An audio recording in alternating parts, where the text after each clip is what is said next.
are locked in to the Cash Flow Show with Dave and Nate, the best place to navigate how to achieve capital appreciation with commercial acquisitions. Here's your hosts, Dave Seymour and Nathan Amaral. And we're here. How was that for an entrance? That was great. Welcome. Hey, buddy. How are you? Good, man. How are you? Good. What are you eating? I'm eating watermelon. Look at this. Check it out. Look at that. Oh, well, not that part. you. Look at that watermelon right there. Look at you. Juicy, sweet watermelon. Oh, it is so good. But I must say the best melons I've ever had are in Uganda. Really? Yeah, like literally. I can't even.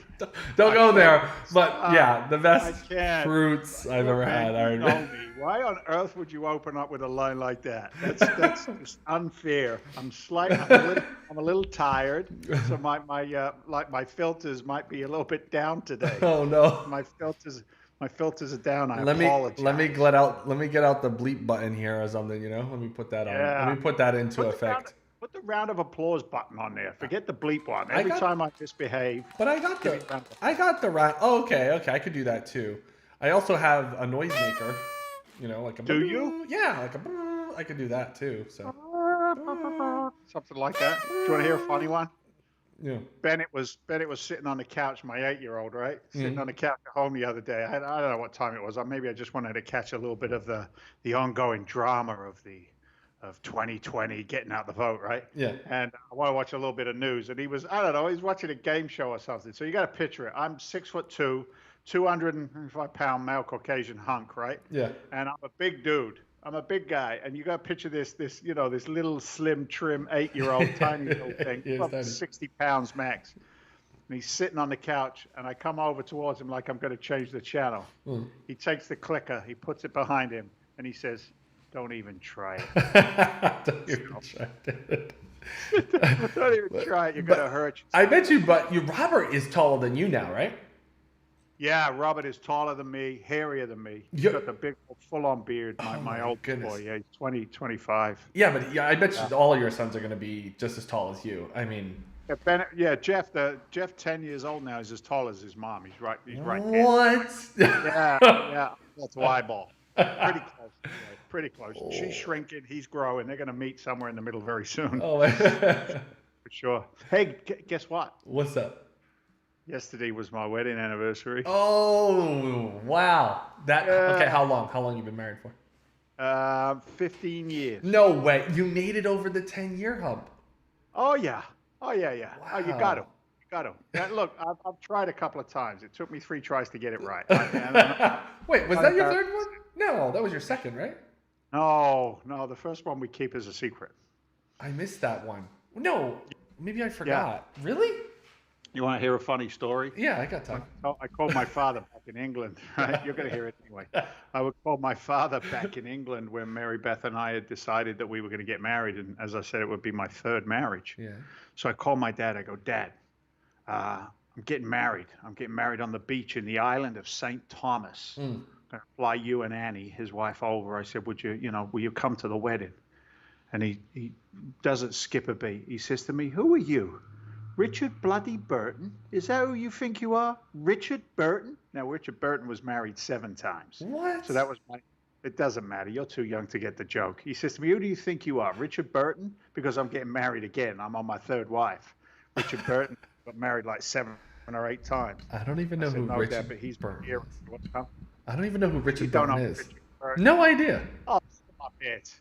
Richard Burton. He was married to Elizabeth Taylor. Okay, I know Liz Taylor. I know Liz Taylor. I've heard of her, but I don't even know who Richard Burton is. Wait, Richard Burton, is that the guy who created the Muppets? No. Burton. You know what, Nathan? You're embarrassing yourself. You need to shut up. Yeah. Richard Burton, the guy who started the Muppets. No, that was Donald Trump. Sleepy Joe Biden. Oh my God. Do the thing. I have no idea who that is. But yeah, everybody, welcome to the Cash Flow Show. We are your hosts, Dave Seymour and Nathan Amaral, where we help you identify and learn about cash flowing opportunities in real estate and commercial real estate. Dave, we already have a few hellos here. Tom's saying, does Tom know? He says the radio show guy and Nathan. Whoa. Whoa. Maybe we should. Tom knows. Maybe Dropped Tom the knows. secret We'll, right we'll, out we'll there. save that for Secret later. right But out. Mandy Yeah. says, Dave, you draft bugger. You just bought more property in the north of England. I have the bug. Oh, that's good. And she's probably not saying draft bugger. She's saying daft. D-A-F-T. Oh, daft bugger. Okay. You daft See, bugger. I can tell that she's from England. I Obviously. gotta Mandy, go. my love. I gotta go. Nice Okay. to hear from you. If I was to move over there, where should I go? Downtown London or? Go? Yeah. No, not anymore. The COVID's kind of crazy over there right Okay, now. where- You don't want to go to downtown London. Where should I move? You want to be maybe Hampshire. Hampshire. Maybe some Hampshire. Yeah, we call it Hampshire. Hampshire. You can Okay. Hampshire County. It's kind of like That's New right. Hampshire.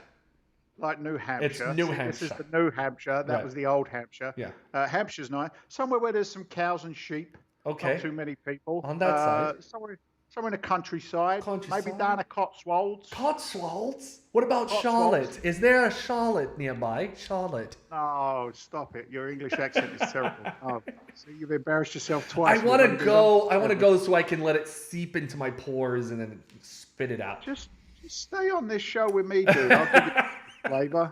Oh, Hey. I'm in a really 8 for you. I'm in a really 8 for you. How funny would it be though if I did this show from Scudderbar? Where? Yeah. Hampshire?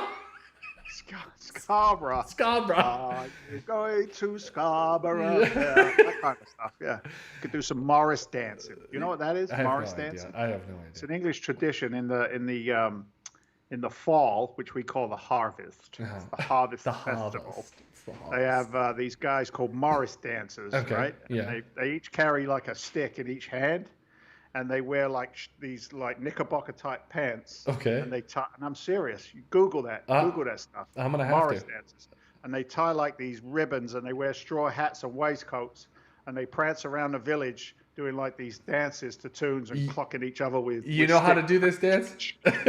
I was never any good at it. I ended up smacking the geezer over the head with a stick. Oh my goodness.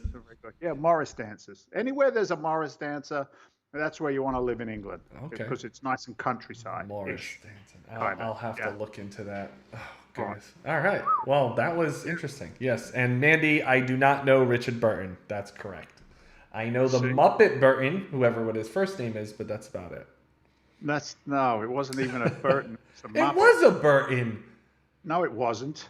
Google that. GTS. Google that stuff. I'm telling you, it wasn't a Burton.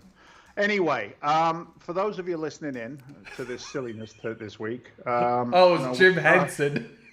Jim Henson. See, Richard Burton. You're not right, dude. I don't know. What's You've going been in the Azores way too on. long. Oh my goodness, I sitting don't know. on that tropical island, living in your own little bubble. Starting to get back in the real world, buddy. All right, so look, Oh man. let's dial it in. Let's get a little bit serious. Oh. We are doing a weekly webinar now over at Freedom Venture Investments, Okay. where we are sharing our deal flow, what's coming through the pike or the pipe, however you want to phrase it. Pike sounds good. Yeah, our Chief Investment Officer, Walter Nowicki, he's probably looking at anywhere between, I would say, 75 to 100 deals a week, his team. He walks maybe 2 or 3 and then throws one of those into the inbound funnel, if you will, or the underwriting process. So I think it's always a good education piece at the same time as showing our investors exactly what they're investing in when they come in with us at our fund at Freedom Venture Investments. So have you got the deal of the week there that we highlighted? Well, I actually have the website open with your mugshot on it and Kevin Harrington, and I'm going through the website as you were speaking.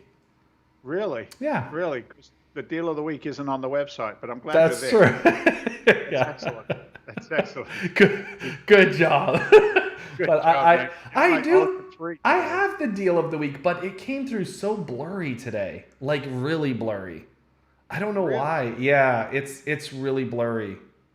Like, I mean, you can read it if you squint like this, but it's a little blurry today. I'm zooming in on it. Okay. I think people can get through it. Okay. Okay. I don't want. That doesn't sound good if you say get through it. It sounds like a. You know what I mean? Well, it is a challenge, but if we're reading it out loud, it might be helpful.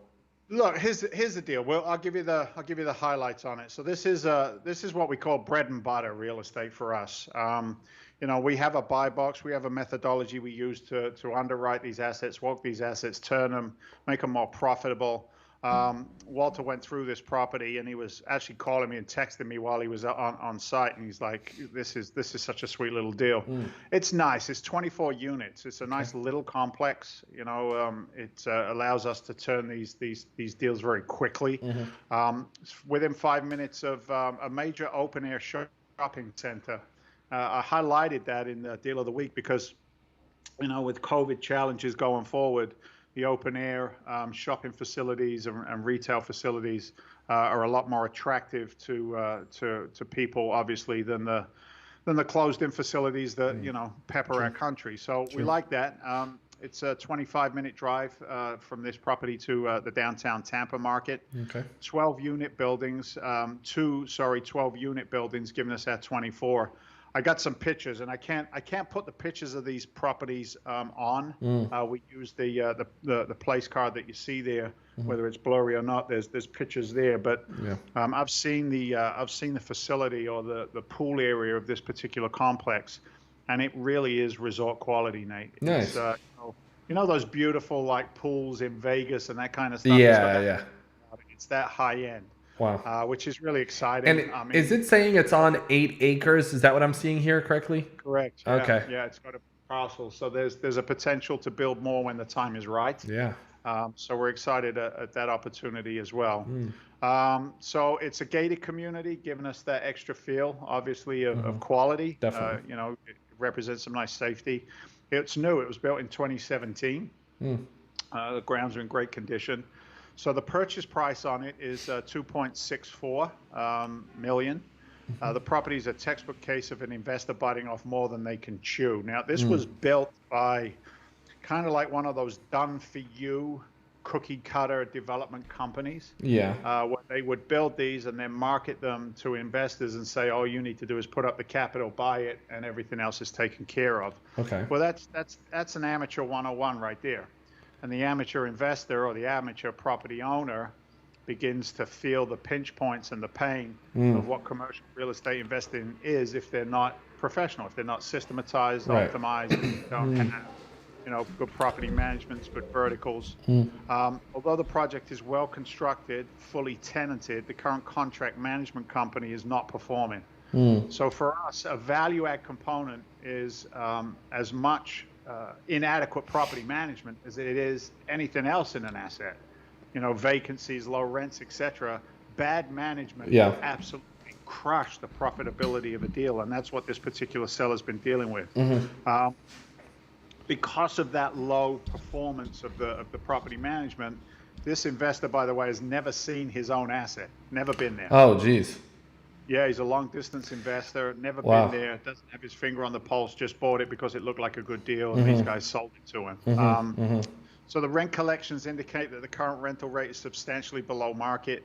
Units of this size and quality are in very high demand, and so an adjustment to the market rent will give us a yield, an increase in annual rental income of around $43,000. And that's without any negative impact, right, on the occupancy rate. Okay. Our team has also identified several other line items in the expenses. So let's do a little education piece here. Sure. Commercial real estate is really valued on its NOI, its net operating income. Well, how do you determine an NOI number, a net operating income, all bills paid number? Well, it's based on income, but it is also fluctuated based on expenses. So if you can increase income, rents, on-site laundry, pet fees, whatever, right? If you can increase the income and then, as we say in Boston, do the twofer, right? Get a 2 for 1, and also reduce the expenses, well, that's where we really begin to microwave, if you will, these commercial assets. So identifying the challenges in the expenditure line item, we found the ability to identify obviously some better better returns for our investors. So by bringing in the professional management team, we'll be able to slash annual expenses by another 13,000 or more. So the savings combined with the increase in rent, right, the twofer as I just described, gives us a net operating income on this property of 56,400. Market analysis has showed high demand for these rental units. It's also showed that it's trading at what's called a 6 cap or a 6 capitalization rate in the market. So that will boost or increase its market value by 846,000 in year one. So it really is it's just one of those absolute sweet deals. I said to Walter, I want 20, 30 of these. Really? Just let's duplicate this 20 or 30. Why is that though? Why? Because it's easy. Yeah, I was gonna say this property, not much rehab, right? No, next to none. Yeah. Next to none. So it's more of bad management position. Like you're coming in, it's a bad management position. It's a bad management challenge, which is as detrimental to any asset as anything else is. The management company will make or break your profitability. It's as simple as that. And a lot of, what's interesting, a lot of investors don't ever talk about that. And one of the things that makes us as successful as we are is the fact that vertical, they call it, property management, construction, insurance, lending, all those components. All those verticals have been established now for over 20 plus years in the Florida marketplace for us. So we don't have to go in and build the machine. The machine's already there. We just turn it on. Right. So what that does is the numbers, if you will, the targeted returns to the investors through the fund, cash on cash year one is fleshing out at about 13.4%. And then as we grow and continue to reposition the asset over that 5-year period of time, finite expense lookbacks, increasing rents appropriately, takes us up to about a 16.5% cash on cash targeted return year 5. So that's that quarterly distribution that our investors are receiving on this asset. Yeah. Now the value of the capital going to work over that 5-6 year period of time, 6-year period of time, we call that the IRR, the internal rate of return. So their money is looking to get a targeted return of about 24.5%. I don't know where else you can get that in a 5 or 6 year period of time. I know. Even your multiple is this is I think your highest multiple that I've seen so far. It is because the margin is there because it's a twofer. It's the reduction in expenses, right, and the increase in cash flow. That's awesome. So the multipliers you see is a 3.4. So it's a great deal. It's a really, really good deal. We're excited to get it into the fund as soon as we can. That's the deal of the week. That's awesome. Yeah. I love the areas you guys are investing in. I really do. Not now because I'm soon to be a Floridian resident, but I love the fact that like the market, from what I know, and I've been to the Tampa market for many times, and I've been around that side, the West Coast of Florida, for when I first started real estate. Did I ever tell you my first seminar for real estate was in Cape Coral? Oh, it must have been a Whitney. How did you know? Because mine was as well. Yeah, exactly. That's so. I've been in those and around those areas for a long time. Even being in the education industry, Tampa, and has always been a go-to place. But yeah, I love the markets you're choosing. It's really great. Yeah, last time I was down there, I don't know if I shared this. I think I did. We did a kind of like an infomercial or a highlight piece of for the fund. We shot it in Tampa with Kevin Harrington, our chief advisory board member there, Shark Tank Kevin. And it was amazing to be in that Tampa airport with nobody around. I know, right? And the memories of that convention space, which is off down the side. Right. It's the Marriott, I believe, right in the airport. Just off in the airport. I've got so many Hilton. memories. Yeah, Hilton. Yeah. I have so many memories of that hotel, of some of the relationships that I've had there. Yeah. I converse Matt Basak. Do you know Matt? Yeah, Basak? of course. Yeah. Sitting in that restaurant with Matt Basak. Plotting to take over the world. Yeah. Dreams were created there. So it's so sad to see what's going on now. The industry, the travel industry. It really is. Yeah, it's going to be really interesting to see what happens. One thing I really liked what China has done is they created a unlimited travel plan, meaning just in China. Is you pay a monthly fee and you can fly as much as you want for that one monthly fee. Really, Yeah, really. that's Yeah. really nice. Well, it's interesting, man. The the government agencies, forget politics for a second, but let's just talk economics, Yeah. right? The sooner we can remove barriers and resistance and pinch points of movement of capital, goods, and services, right? The easier we can make it to raise money, deploy money, True. the sooner we can, assist in the movement of goods and services. I think I read a statistic this week. There was something like a 34% reduction in the United States' GDP since COVID. 34%. That means that goods and services, finished goods, 34% less movement, right? In business, and it's like what craziness, right? Yeah, You've got to stimulate that. Yeah. I was looking at well, I wasn't looking. I was talking to some economist guys, and they were talking about the depth of the next stimulus package. Yeah. And a really interesting topic came out. They said stimulus isn't just his money, right? Okay, it's stimulating for 1 week or a month or two. Right? You pay your bills, whatever. Right. Stimulus is stimulating the economy through a multitude of lanes, if you will, or channels. So, as we're listening to these things going forward, I think it's important to really take it a level deeper and see exactly what it is, rather than just the surface stuff of, payment protection, et cetera, et cetera. So yeah, it's an interesting time. It really is. It really is. I think when things get turned around, and I mean turned around as in, hey, there's a vaccine and people are back at it, there's still going to be a big change, even in real estate, because what has happened now and what people have gotten normal and comfortable with is the fact of remote work, right? Sure. Remote work is...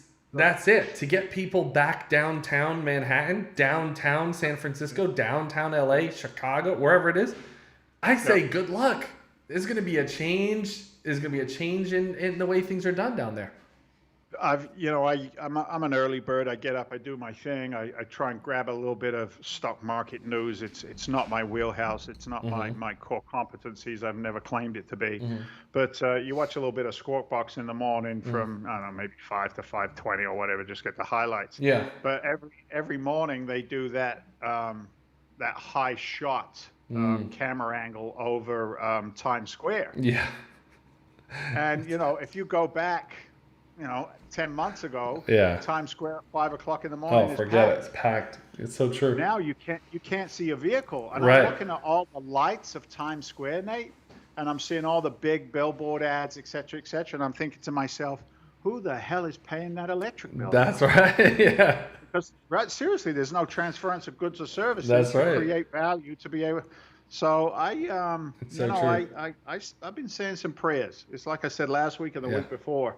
Sometimes it's not okay to be right, but we're right. We're seeing some dramatic changes coming. A lot of people, people are going to be impacted by this, and as I know the election's right around the corner, but even beyond the election, this is not just the election comes and goes. This is beyond that. This is economically people getting back to work, people dealing with being furloughed, people being delayed with never going back, looking for new work, and also people dealing with their defaults, delinquents, defaulting on payments, whether it's personal debt or mortgages, and even into rent payments.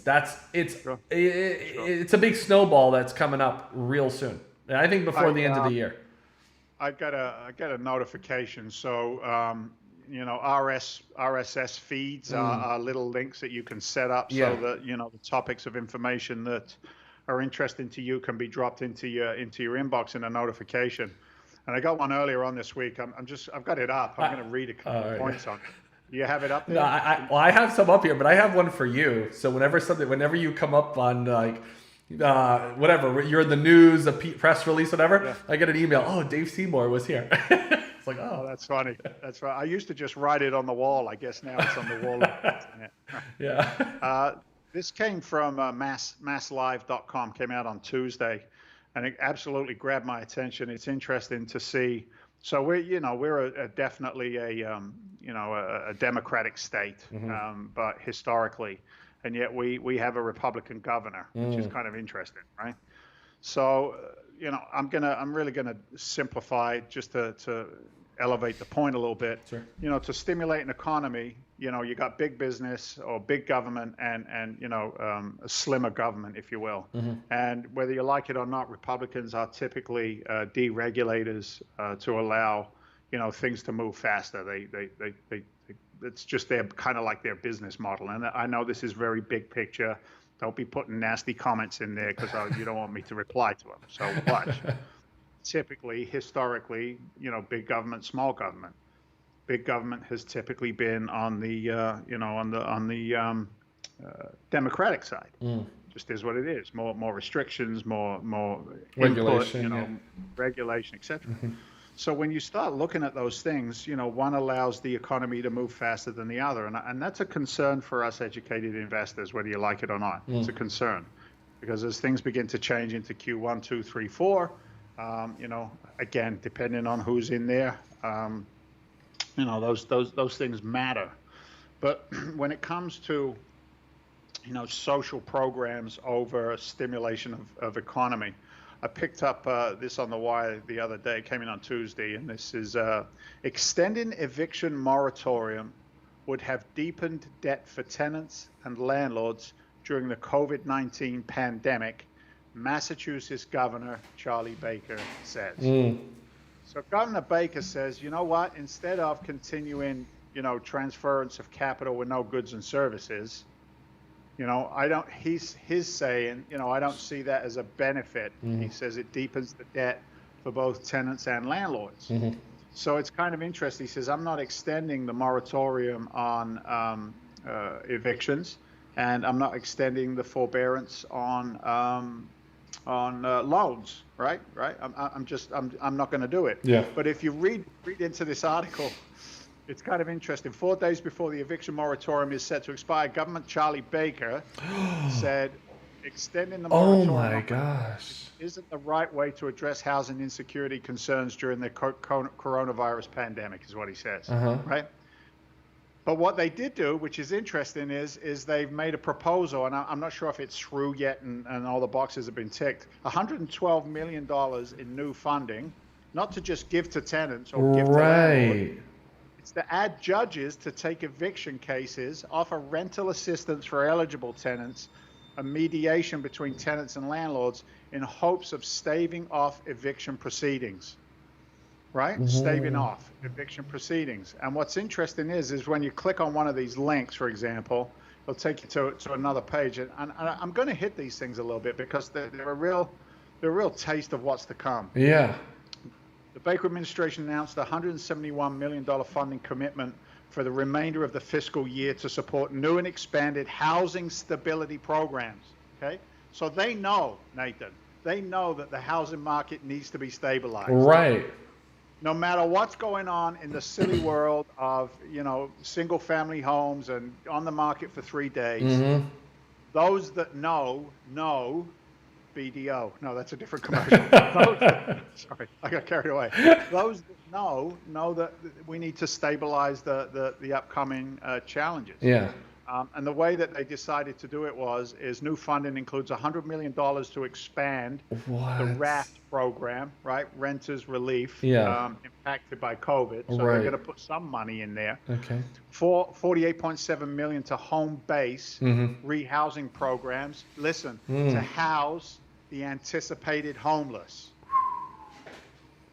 Wow. $1.3 million to provide tenants and landlords with access to legal representation.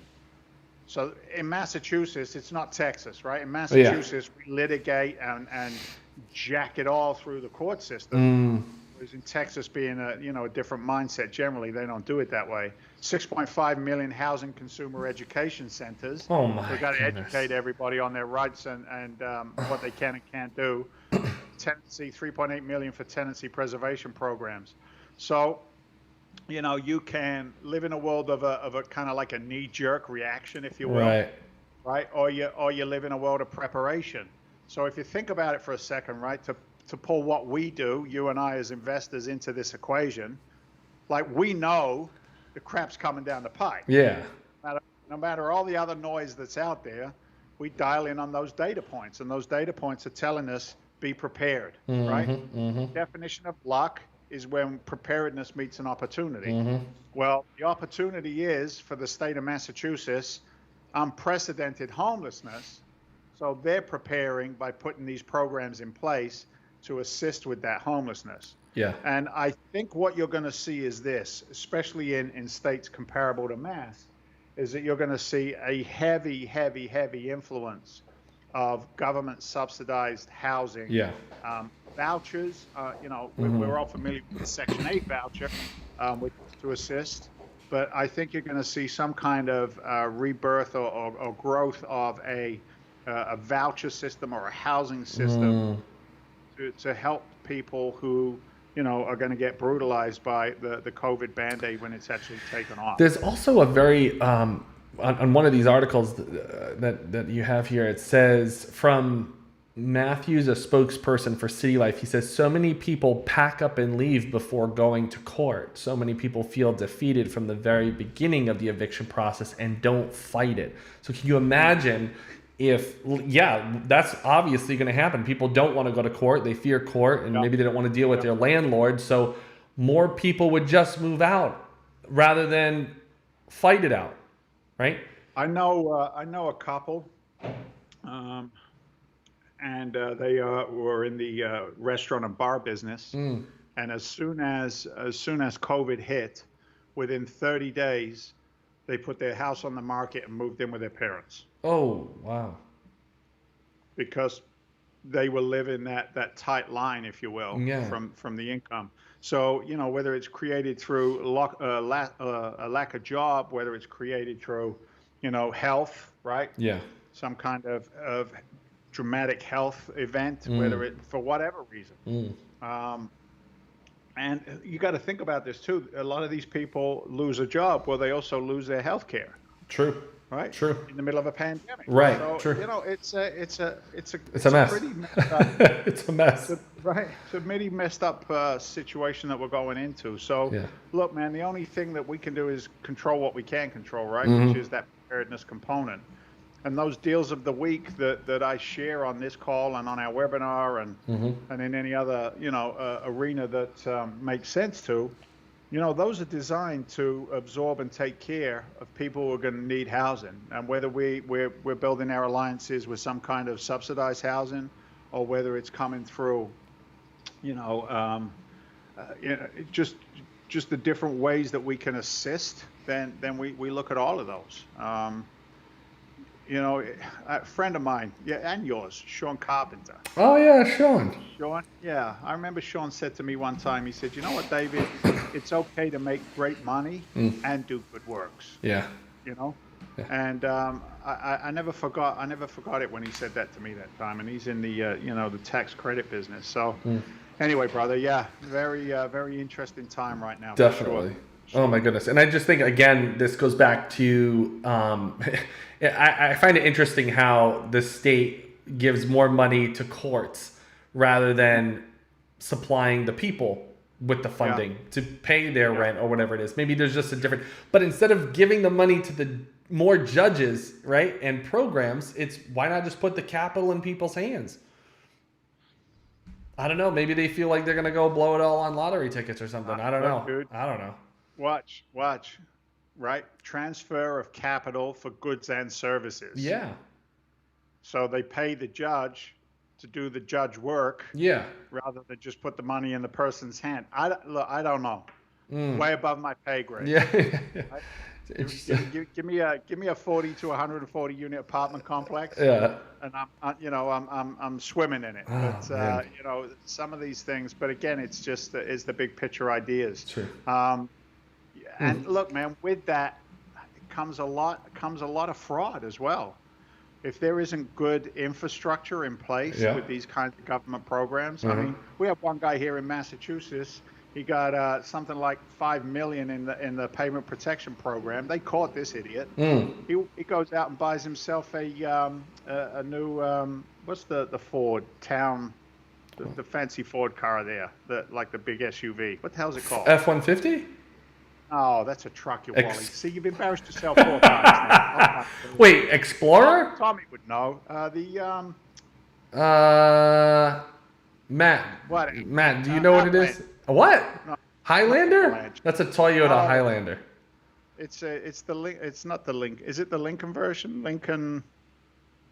Oh, I'm not going to stop now until I find out. Wait, is it a Ford truck or? Well, it's not the Ford. There's Ford, there's Chevy, Lincoln. There's Lincoln, and what's the other one? Lincoln and.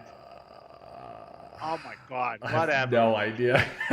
Goes out, and he gets the PPP money. We'll say 3-5 million, whatever it was. Yeah. And he goes out and buys himself a brand new Escalade. Oh, the Cadillac Escalade. The Escalade. Okay. Yeah. Okay.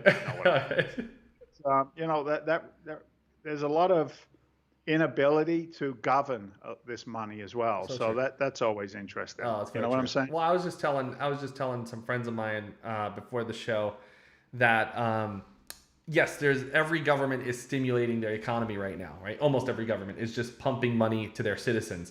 This increases the amount of capital that is in the marketplace, right? But with that, there's also a lot more. I know this is going to sound counterintuitive, but there's a lot more scams that happen. I know that sounds like crazy. Like, why, if there's more money, wouldn't there be less scams? Actually, not. Because in great times of desperation, people act in great moments. They act out in desperation. So the con artists and the scam artists come out like cockroaches at midnight. Yeah. I don't know if anybody else has been getting them, but I'm so in tune to the email phishing scams now. Oh, definitely. Like I can really identify them from a distance. Like, right. Somebody will cut and paste the PayPal logo. Yeah. To an email. Yeah, right? Exactly. The PayPal account has been frozen. You need to call now. Yeah. Right. And then you go online and you say, no, look, we're good, man. The the PayPal thing is working just fine. You know what I'm saying? Right. So I got all that. I got an email. I got an email. Speaking of phishing scams, but I got an email from and it's actually not even my personal email. It's one of my business emails. And an email came in randomly from Chase Bank. Oh, we need to update your account. We need your login. We need this. Just log in right. And I'm like, man, but people fall for that. Even though it's an email phishing scam, people fall for that. But I think in what's happening now more than ever, especially in real estate, is wire fraud. Wire fraud ties into real estate, because what people don't understand is when you're wiring money for a down payment or you're wiring money to go make an investment, that wire fraud that's happening is through email. The email is where it all takes place. And a lot of people, I don't think, protect themselves. Or another thing too, Dave, that's really important is password protection. How many people, Dave, do you update your passwords? As a matter of fact, I do. I update my passwords in my phone. Wait. Now, did you update it from password to password 123, or have you like? No. All right. No, I have a capitalized letter.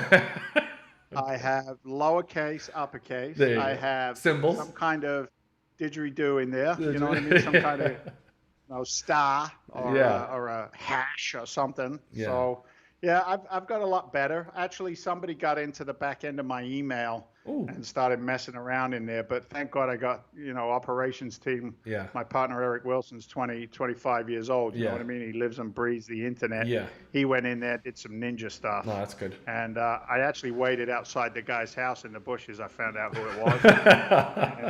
Yeah. I got a question here from Matt Hawks off the topic of security. Thoughts on moving your small business to a different state? Yeah, that's a great question, Matt. Look, man, it depends whether it's an e-commerce type business, is it a mobile business, or is it bricks and mortar, right? So business-friendly states. Yeah, they just offer such a better environment for us to not only preserve capital but grow it. So again, not knowing what your business is, but if you can without uprooting maybe your whole family and your whole life. If you can create, it's different from Massachusetts to New Hampshire to Maine. That's true.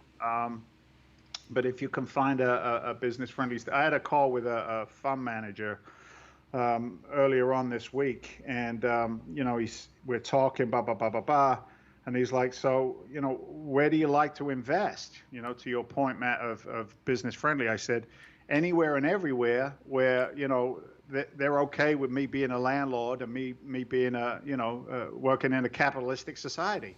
I said, it's great for my tenants when we do well because we can service them. So he's like, yeah, I get it. So your red blue states. But, that's a great question. Well, yeah.